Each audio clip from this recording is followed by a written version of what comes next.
It's been just over a month since the online music service Pandora went public. Since the initial offering, shares have risen more than 17%.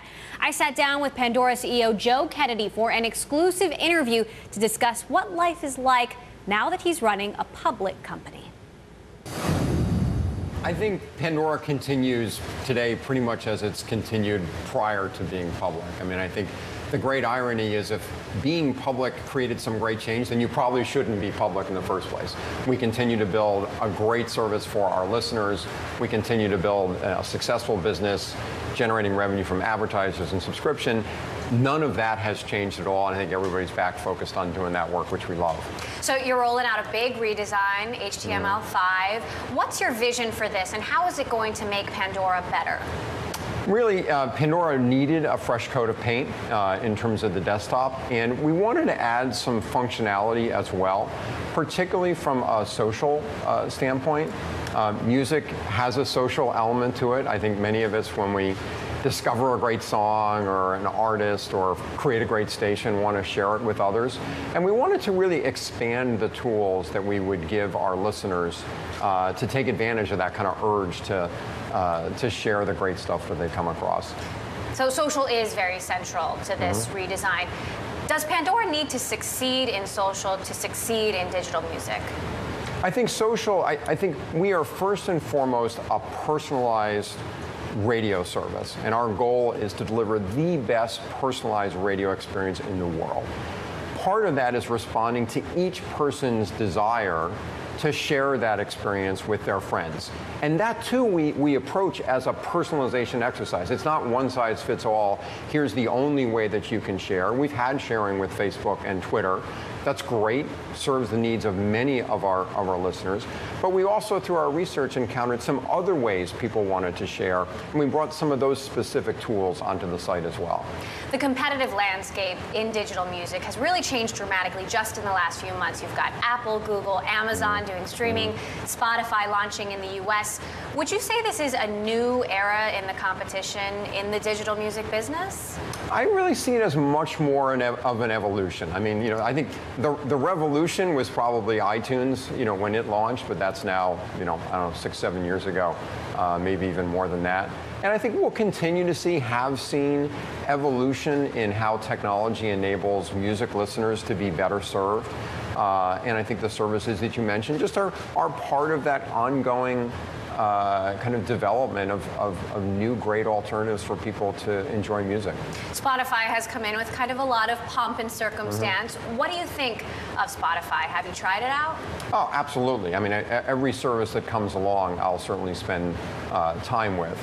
I think Spotify, like iTunes and Rhapsody and Mog, really focuses on a different need from what we focus on. If you want to listen to, Rollin' in the Deep by Adele right now, then buy it at iTunes or listen to it on demand at a subscription service.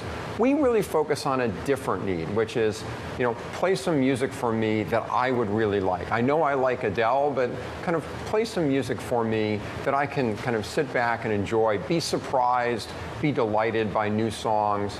That's really what we focus on being best in the world. And interestingly, the research shows that problem is 80% of the time people spend listening to music. It's only 20% of the time that people really lean fully forward and kind of want to be their own DJ, pick song by song. And so, I think as digital music evolves, it's important to understand not every service, meets the same need. And I think that's part of the evolution that we're seeing. Part of being a public company is those pesky analyst reports out there.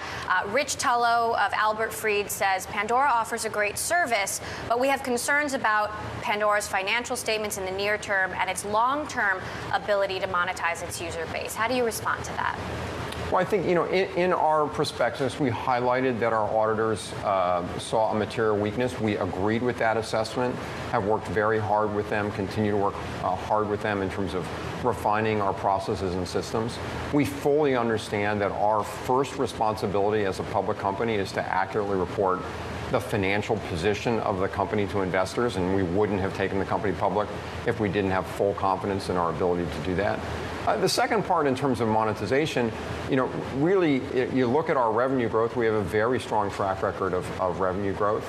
And over the past few years have improved the bottom line each year. So we're still at the very early stages of a phenomenal opportunity. We have only 3.6% share of all radio listening in this country and 0% internationally.